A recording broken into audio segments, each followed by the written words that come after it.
Chapter 12. They all stood staring at the man on the floor. Jessica took an involuntary step backward. Charlie was glued to the spot. She could not look away from him, because I am one of them, as if he could tell what she was thinking. John stepped up beside her. "Charlie, he's insane," he said quietly, and it was enough to break her away from that dreadful, ecstatic face. She turned to John. "We have to get out," she said. He nodded, turned back to the group, and gestured to the walkie-talkie in his hand. "I'm going back to the control room," he said. "These things are police radios. There has to be a way to get them to reach the outside. Maybe I can use the equipment in there to get a signal somehow." "I'll go with you," Charlie said instantly, and he shook his head. "You have to stay with them," he said, barely audible. Charlie looked over at Jessica and Carlton. He was right. Carlton needed someone with him, and Jessica was holding it together, but she couldn't be left alone, in charge of both their safety. Charlie nodded. "Be careful," she said. He didn't answer. Instead he tucked the walkie-talkie into his belt, gave her a wink, and left. Clay Burke was in his office, reviewing the week's case files. There was not much. Traffic violations, 2 petty thefts, and 1 confession to the murder of Abraham Lincoln. Clay shuffled through the papers and sighed, shaking his head. He pulled open the bottom drawer of his desk and removed the file that had been plaguing him all morning. Freddy's. He closed his eyes, and he was there again, the cheerful family restaurant, its floor streaked with blood. After Michael disappeared, he had worked 14-hour days, sometimes sleeping in the station. Every time he came home, he went to look at Carlton, who was usually asleep. He wanted to grab his son and hold him close, never let him go. It could have been any of the children there that day. It was his blind, dumb luck that the killer had spared his own. It was the first murder that the department had dealt with at the time. It was a 16-person department, usually charged with small thefts and noise complaints, and to be handed a gruesome murder made all of them feel a little like kids whose toy guns had suddenly turned real. Clay opened the file, knowing what he would find. It was only a partial report. The rest of it was in the storage room in the basement. He scanned the familiar words, the bureaucratic language that tried, but failed to obscure the point. There had been no justice done. Sometimes the guilty get away with terrible things, but it is the price we pay. He had said that to Charlie. He cringed a little now, to realize how that must have sounded, for her of all people. He picked up the phone, calling the front desk in a moment of urgency rather than walking the 20 feet to ask in person. "Has Dunn reported back from Freddy's?" he asked, before the officer on the other end could speak. "No, sir," she said. "I'll..." He hung up, not waiting for her to finish. Clay stared moodily, restlessly at the wall for a long moment. Then he grabbed his coffee cup and headed to the basement. He didn't have to search for the box of evidence from the Freddy's disappearances. He had been here before. There was no one around, and so instead of taking it upstairs to his office, Clay sat down on the concrete floor, spreading papers and photographs around him. There were interviews, witness statements, reports from the on-scene officers, Clay included. He sifted through them aimlessly. He didn't know what he was looking for. There was nothing new here. There was nothing to find, really. They knew who did it. At first he had suspected Henry, just like so many others around town. It was a terrible thought, but it was a terrible crime. There was no solution that would not be shocking. He had not been the one to question Charlie's father, but he had read the transcript. The man had been almost incoherent, so shaken that he could not give straight answers. He sounded as if he were lying, and to most people, that was proof enough. But Clay had resisted, delayed having him arrested, and sure enough, they came to William Afton, Henry's partner. Afton seemed like the normal one in the venture, the businessman. Henry was the artist. He always seemed to be off in another world, some part of his mind thinking about his mechanical creatures even when he was holding a conversation about the weather, or the kids' soccer games. There was something off about Henry, something almost shell-shocked, It seemed like a miracle that he could have produced a child as apparently normal as Charlie. Clay remembered when Henry had moved to town and begun construction of the new restaurant. Someone had told him that Henry had a kid who was abducted several years prior, but didn't know much else. He seemed like a nice enough guy, though he was obviously terribly alone, his grief visible even at a distance. Then Freddy Fazbear's opened, and the town came alive. That was also when Charlie appeared. Clay hadn't known Henry even had a daughter until that day.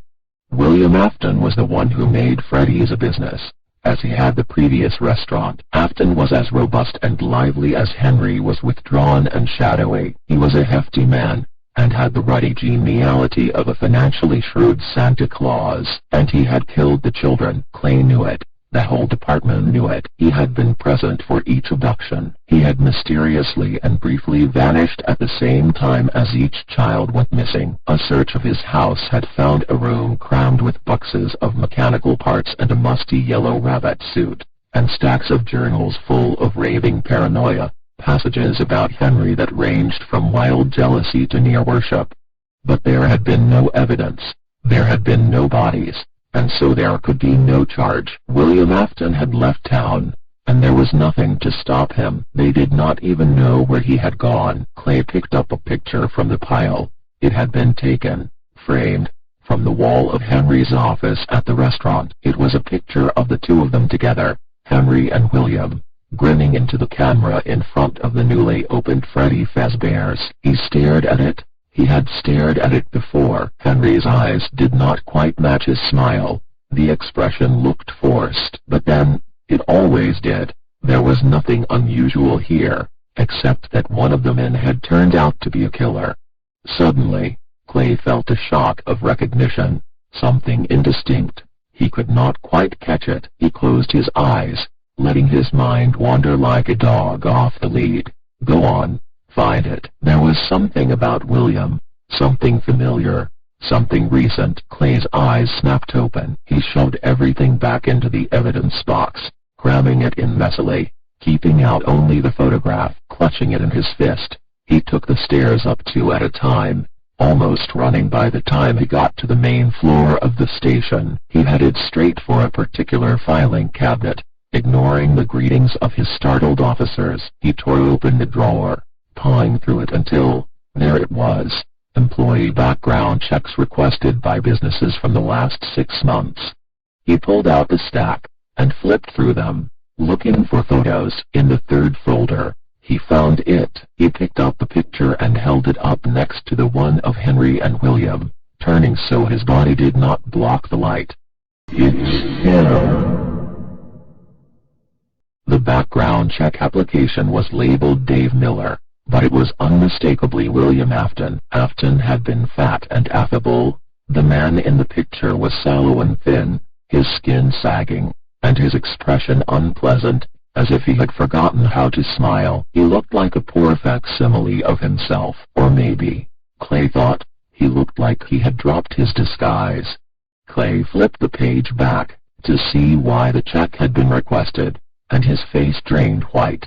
His breathing stopped for a moment. Clay stood, grabbing jacket in the same motion, then stopped. Slowly, he sat, letting the jacket fall from his fingers. He took the partial file back out of its drawer, and delicately, he lifted one of the photos out. It had been taken in the aftermath, when the place was no more than a crime scene. He paused for a moment and closed his eyes, then he looked again at the picture, willing himself to see it as if for the first time.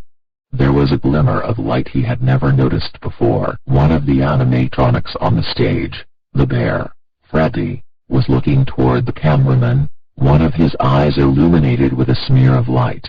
Clay put the picture aside, moving to the next one. This one was from a different angle, but the side of the main stage was still in the frame. Chica's body was facing away from the camera, but her face was turned directly toward it, and another smear of light streaked across her left eye. Clay rubbed it with the tip of his finger, making sure it wasn't a defect in the paper. The next photo showed Bonnie in the darkness behind the chairs. A pinpoint of light, like a star, shone from one of his eyes as though reflecting a spotlight that wasn't there. "What is this?" Clay could feel his face flush. He realized he hadn't been breathing. He shuffled his hands on the desk like a conjurer calling forth a picture to reveal itself. One did. The last picture had been taken in Pirates Cove. Tables had been disturbed. He remembered. The scene was chaotic. The tables and chairs in disarray. Clutter strewn through the halls. But unlike so many other times he had stared at this picture, he ignored the disorder, focused only on the stage. The curtain was pulled back slightly, a figure barely visible in the recesses behind it, one eye illuminated by the flash of a camera. Clay studied the rest of the pictures, looking for more reflections, but found none. There was no flash. Jason opened his eyes. His leg hurt. It was a steady, dull pain. He flexed it tentatively, and found he could move easily. It could not be too bad. He was lying on something lumpy, and his whole body felt stiff, like he had been asleep on a pile of. He looked at what he was lying on, a pile of extension cords and wires. He sat up. It was dark, but he could dimly see what was around him. He bent over to examine his leg.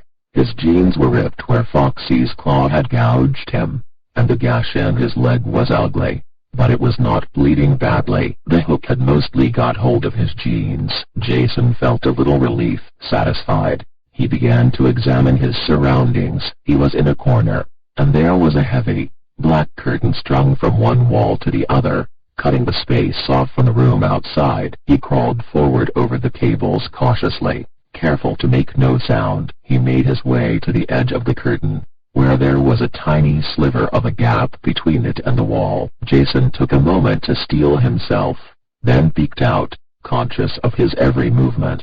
He was on this small stage in Pirates Cove.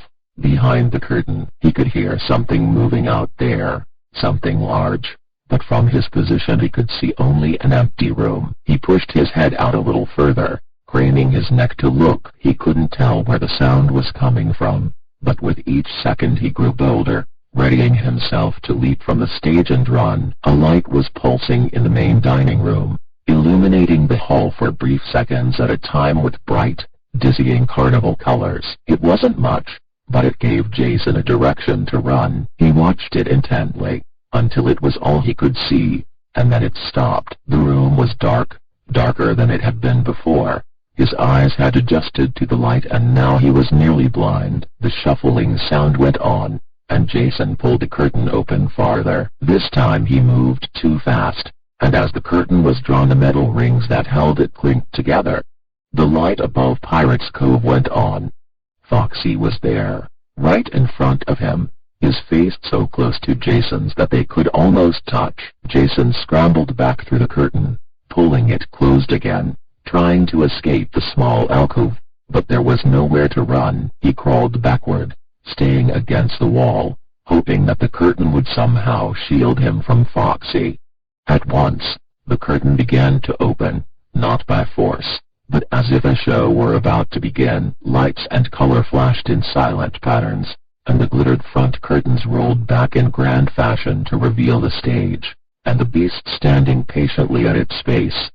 Foxy cocked his head to the side as if considering something, and then he began his approach. He climbed the stairs to the stage one by one, each step a whole series of disjointed movements, as if each piece of his metal body maneuvered itself individually. Jason watched, struck with horror, yet some small part of him was enthralled. It was like nothing he had ever seen. Foxy reached the stage and took two more large, deliberate steps, until he was standing over Jason. Jason stared up at him, too afraid to move, frozen in place like a mouse beneath a diving falcon. His breath was shallow, his heart beat so fast his chest hurt. Foxy raised his hook again, and Jason threw himself down on the floor in a ball, protecting his head with his arms, waiting for the blow to come. It did not come. Jason did not move. He waited, and waited, wondering if time had slowed down as he approached the moment of his death, his mind trying to give him refuge, making the last moments feel as long as possible, but not this long. He opened his eyes and turned his head a little, keeping his arms in front of his face. Foxy was still there, not moving. Despite himself, Jason met the creature's eyes. It was like looking into the sun. Foxy's burning gaze made Jason's eyes tear up, made him want to look away, but he could not. It was the animatronic who looked away as Jason watched, peering through the afterburn that clouded his vision. Foxy turned to face his absent audience. His hook fell slowly to his side, his head tilted forward, and he was motionless. The sounds of whirring machinery and clicking parts came to a stop, and the curtains drew closed again. "Ready?" Lamar said. Marla nodded curtly. "I'm ready," she said. She threw open the door, fists clenched, and they climbed out, facing opposite directions, preparing for an assault. Marla was breathing heavily, her face furious. The darkness was thick, almost tangible, and she could barely make out what was around her. She could see Lamar, but if they drifted 3 feet apart, they would be lost to one another. The lights above them flickered, but only for a moment. The brief illumination ruined what little night vision they had, making the dark impenetrable. "Anything on your side?" Marla whispered. Lamar looked toward her voice, distressed. "No. Anything on your side?" "Light, please," Marla whispered. Lamar held up the flashlight as though aiming a weapon, and turned it on. Above them, the light sputtered.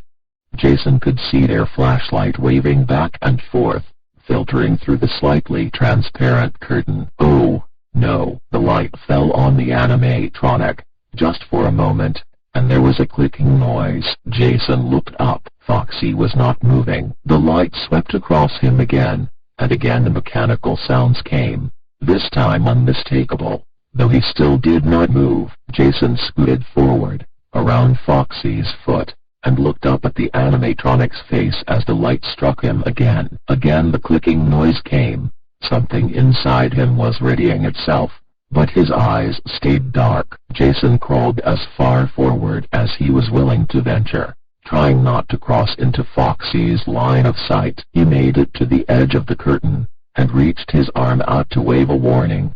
"Jason!" He heard his sister's voice, and then a quick shushing from what must have been Lamar. The flashlight swept up, trained on a stage, and Foxy's eyes lit up. His head swept toward the light with a predatory precision, and Jason, panicked, reached for the pile of cords, and grabbed a cable. Foxy lifted a foot, and Jason threw the cord around it and yanked with all his strength. Foxy pitched forward, grabbing at the curtain with his hook. It caught, ensnaring him, and he ripped through the cloth with a vicious tearing noise, falling to the ground in a tangle of cloth and metal limbs. Jason scrambled past the struggling creature, and ran toward the light. Marla reached for him and he brushed her aside. "Run," he panted, and the 3 of them took off down the hall. They turned a corner, and as one, they stopped, Jason skidding against Lamar and grabbing him for support. At the end of the dark hall stood another figure, too large to be a person. The top hat was unmistakable. "Pretty fast figure." His eyes illuminated, their piercing red glow consuming the space around him. They could hear the brittle notes of a song, mechanical and thin like a music box, coming from Freddy's direction. They stared, mesmerized. Then Jason found himself and pulled at Marla's arm.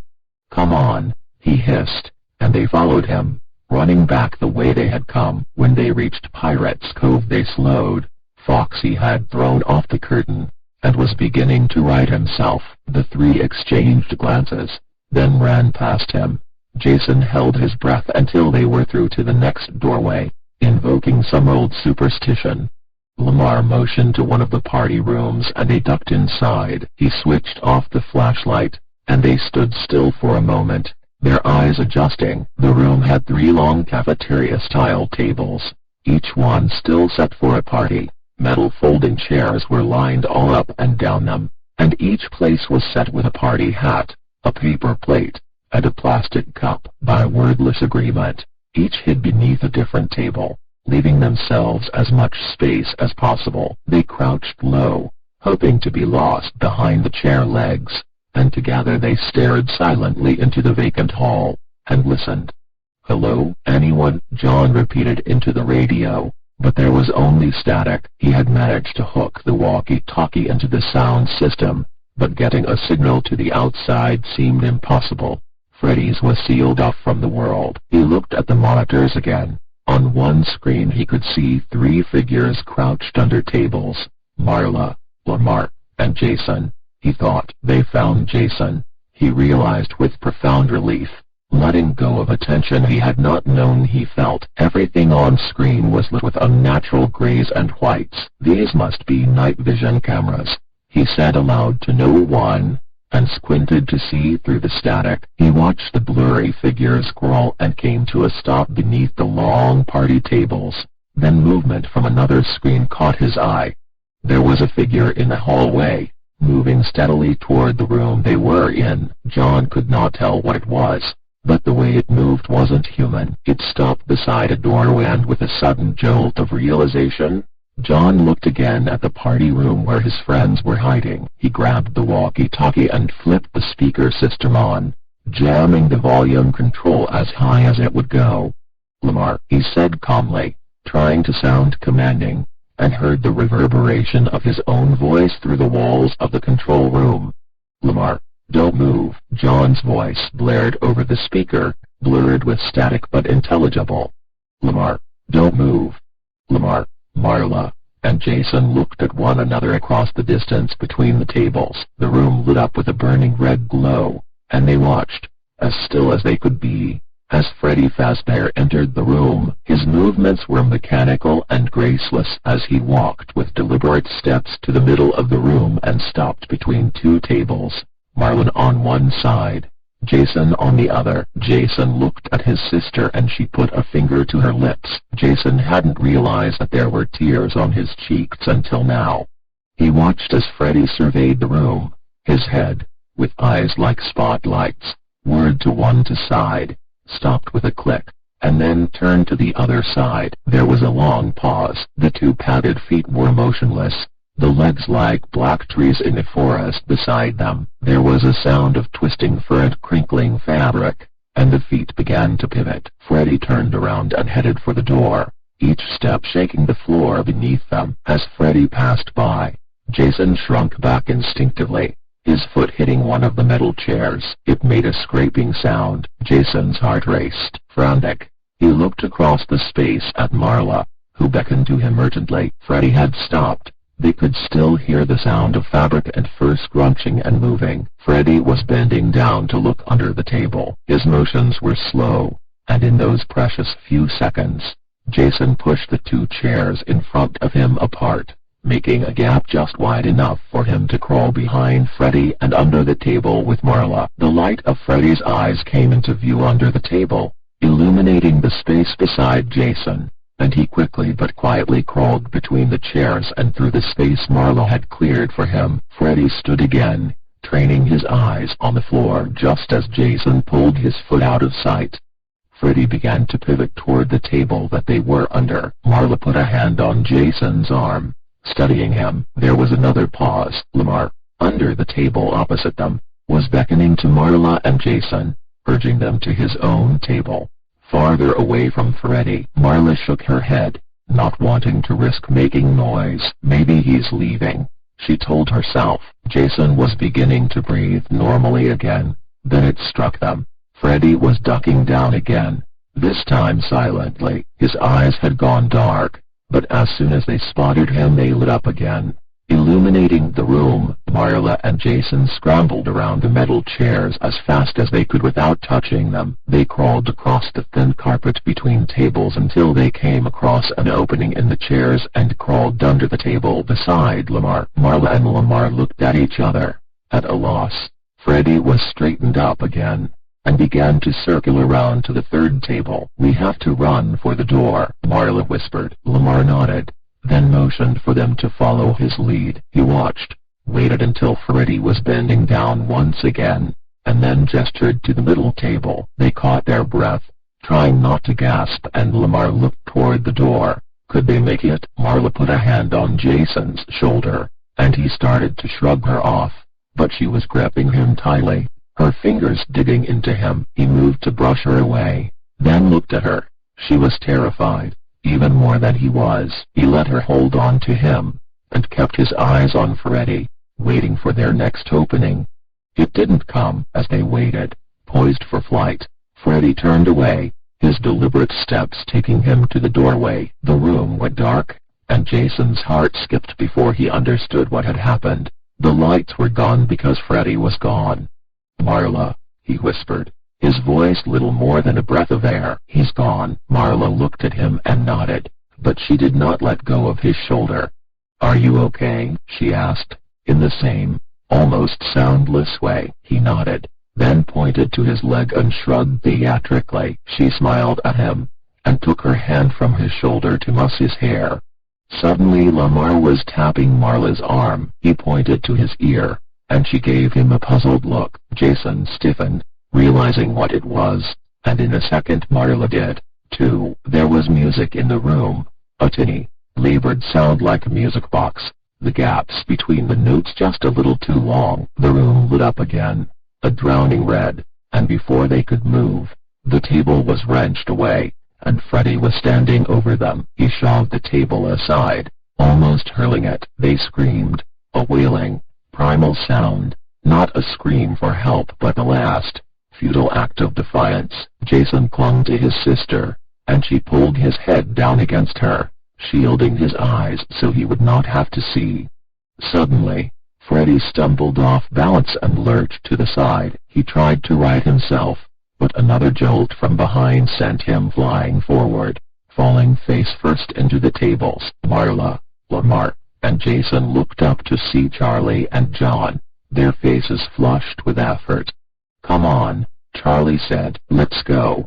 Dave shrugged out of his bonds quickly. The knots were sturdy, but the cords had too much give. A few twists and turns and he was free. He crawled to the door on hands and knees and held his ear to the crack, careful not to jostle the door and give himself away.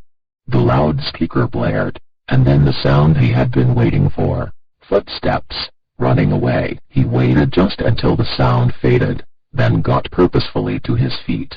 "The office," Charlie called. "It's got a real door. We can barricade ourselves in." She glanced at John, who nodded shortly. What they would do once they were barricaded inside was another question, but they could worry about that once they were safe. They ran through the dining room. Charlie glanced at the stage, blurred in passing, but she saw what she knew she would see. It was empty.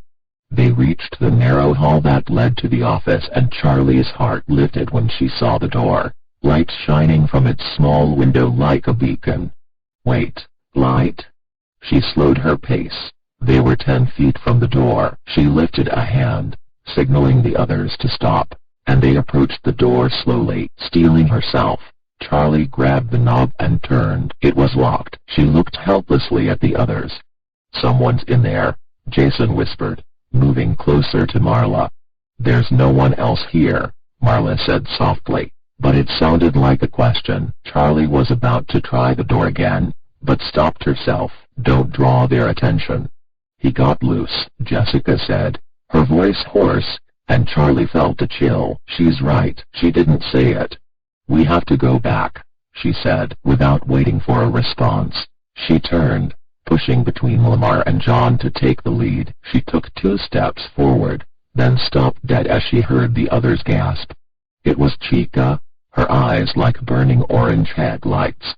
She stood at the other end of the short hall, blocking their only way out. Her body filled the space. They could not even try to run past her. Charlie glanced behind her, even though she knew there was no other way out. Before she could react, John was running at the animatronic. He had no weapons, but he hurtled himself toward the thing and leaped up, trying to grab hold of its neck. He caught it briefly, struggling to hold on as Chica, blinded, swung her head back and forth. Chica bent forward and swung to the side, slamming John into the wall, and John let go, crumpling to the floor. The cupcake on Chica's platter snapped its mouth as if laughing, its eyes rolling in their tiny sockets.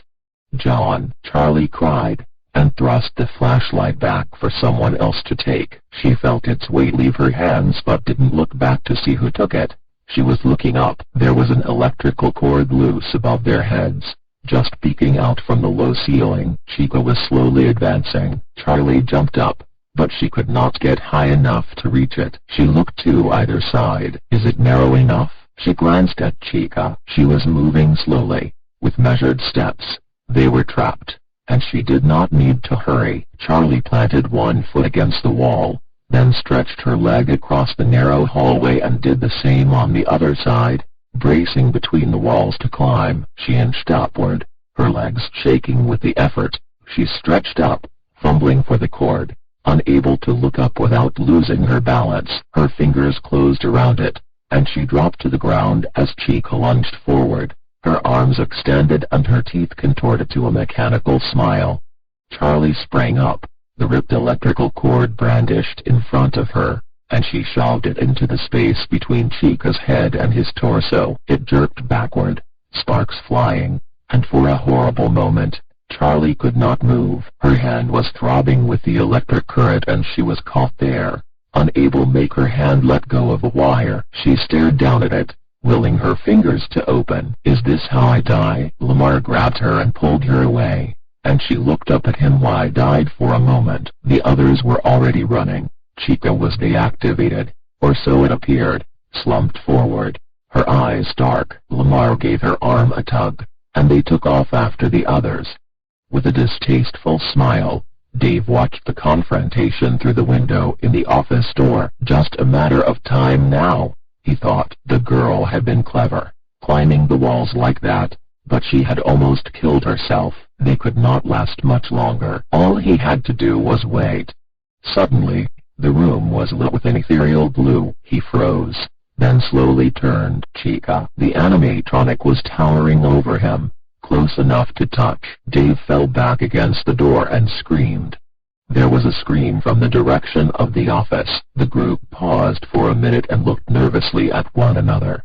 It doesn't matter, Charlie said. Come on. She took a quick look back at Chica, who was still slumped forward, inert. Charlie led them into the main dining room. As they emerged, there was a sudden movement. Foxy was there. He leapt onto a table in front of them, looking among them until his silver eyes lit on Jason. He crouched as if he were about to leap on the boy, and Charlie grabbed a napkin dispenser and threw it as hard as she could. It struck Foxy's head, glancing off with little effect, but it was enough to get his attention. He turned to her, and pounced. Charlie was already running, racing to lure him away from the others. Then what? She thought as she ran furiously out of the dining room and down the hall. The arcade. It was dark. There were things to hide behind.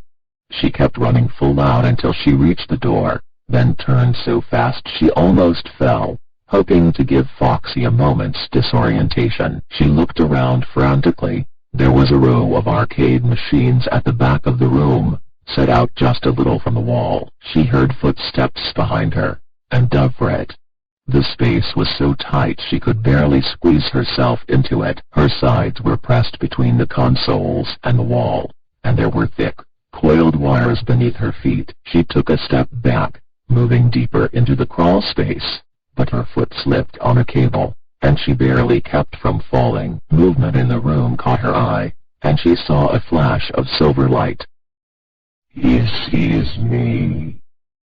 Charlie dropped to her hands and knees. She crawled backward, scooting inch by inch. Her foot caught on a cable and she stopped to free it, twisting into an impossible position to quietly dislodge it. She moved back farther. Then her foot bumped against another wall, and she stopped. She was closed in on three sides. It almost felt safe. She closed her eyes for a moment. Nothing here is safe.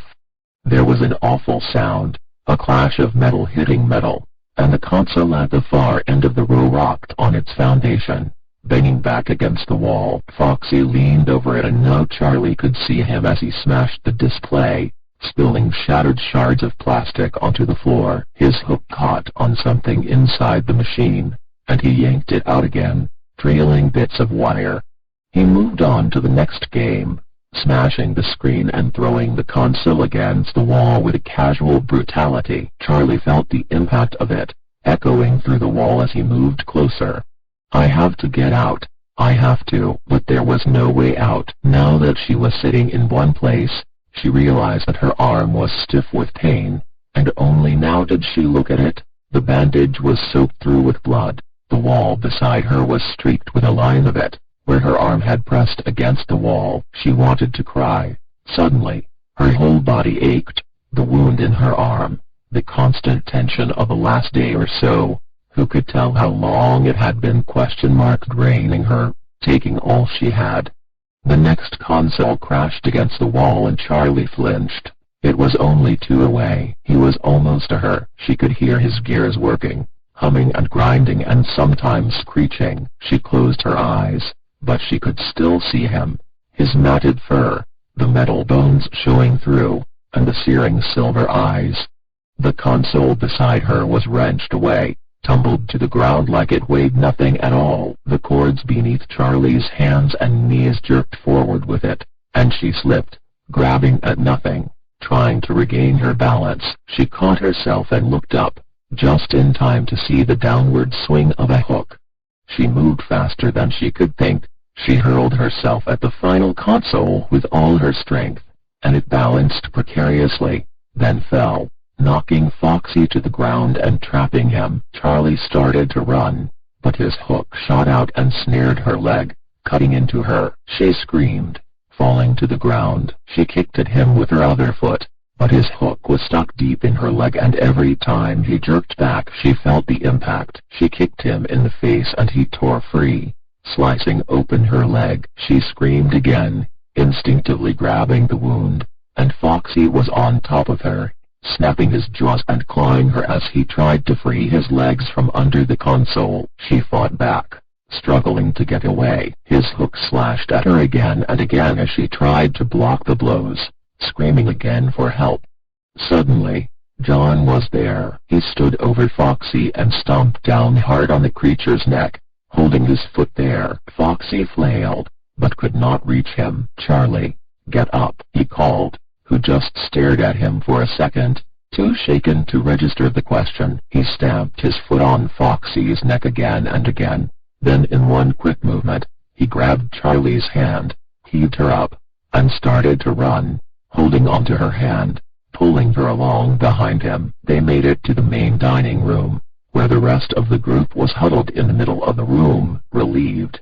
Charlie rushed to join them. She could tell she was limping, but she did not feel any pain, which, she realized somewhere dimly in the back of her mind, was not good. When they got to the others, her heart sank. Their faces were grim. Lamar was holding the flashlight out in front of him, but it rattled in his trembling grip. Marla gestured quickly to the entrances. Freddie stood in the hall to the storage room, while Bonnie now blocked the way to the office. Chica, reanimated, stood on the stage, looming over them. Charlie glanced back the way they had come. Foxy was approaching. He had freed himself. He stopped in the doorway as if waiting for a signal. There was no escape. Suddenly acutely aware of everything around her, Charlie noticed the sound of a music box, as if she had, unconsciously, been hearing it all along. She took a deep breath. The moment seemed to go on forever. It had come to this. They were trapped. They waited. Now, perhaps, for the animatronics. There was no hurry. Charlie cast her eyes around futilely for a weapon, but there were only the party hats and paper plates. As one, the animatronics started their approach. Charlie grabbed the back of a metal folding chair, not sure how she could even use it. The animals were moving faster now, coming in unison, as if this battle were a choreographed dance. Marla took Jason's hand and whispered something in his ear. Whatever it was, he shook his head, set his jaw, and balled his hands into fists. Lamar glanced at him for a moment, but said nothing. Jessica had her hands stiffly at her sides, and she was murmuring something to herself, inaudible. The animals were almost on top of them. The music box notes were coming from Freddy's direction, from inside Freddy, she now realized, and his trundling walk was predatory. Chica leaped from the stage and took small, bouncing steps toward them as if excited, holding herself back. Bonnie's big paw-like feet slapped the ground like a challenge, and Foxy slunk forth with a malevolent grace, his eyes fixed on Charlie as if she were the only thing he saw. She gazed into the silver eyes. They filled her vision, crowding out everything else, until the world was silver. The world was Foxy's eyes, and there was nothing left of her. John squeezed her hand and it broke the spell. She looked at him, her vision still cloudy. "Charlie," he said haltingly. "Charlotte." "S-H-H," she said. "Later," he nodded, accepting the lie, that there would be a later. Foxy crouched down again, and Charlie let go of John, her heart pounding as she braced for it. Foxy's joints shifted in their sockets as he prepared to spring, and he stopped. Charlie waited. There were no screams from behind her, no sounds of fighting. Even the music box was silent. Foxy was motionless, though his eyes still glowed. She looked around, and then she saw. It was Freddy, not the one they all knew, not the one who stood less than a foot away from Marla, his mouth open as if poised to bite. It was the other one, the one she remembered, the yellow Freddy from the diner, the costume her father used to wear. It was looking at them, staring from the corner, and now she heard something. It was indistinct, just whispers in her head, a gentle sighs, blowing through her conscious mind without taking hold. She looked at the others, and knew they heard it too. It was indecipherable, yet the meaning was unmistakable.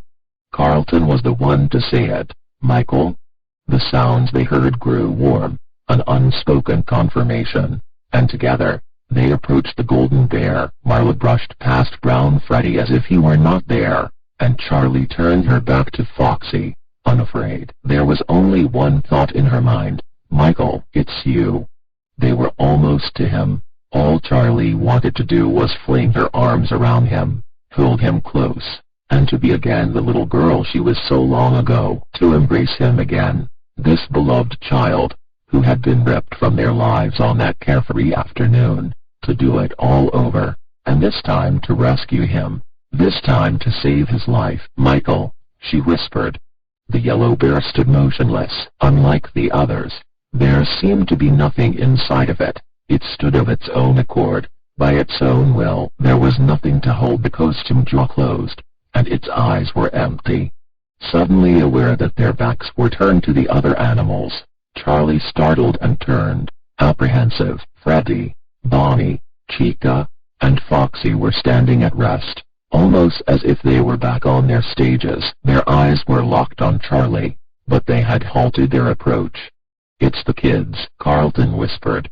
Foxy wasn't attacking Jason, Marla gasped. Foxy was trying to protect him. John took hesitant steps toward the middle of the dining room, then approached more boldly, looking at each of the robots in turn. All of them. Their faces were no longer animalistic, no longer lifeless. Suddenly, there was a crash from the sealed exit door. They all startled, turning as one as the wall beside the welded entrance shook with the force of a dozen blows. Now what? Charlie thought. The bricks broke and fell, scattering in pieces across the floor, their dust filling the air in rusty clouds. A figure stepped through the hole, wielding a massive sledgehammer, and as the air slowly cleared, they saw who it was. Clay Burke, Carlton's father.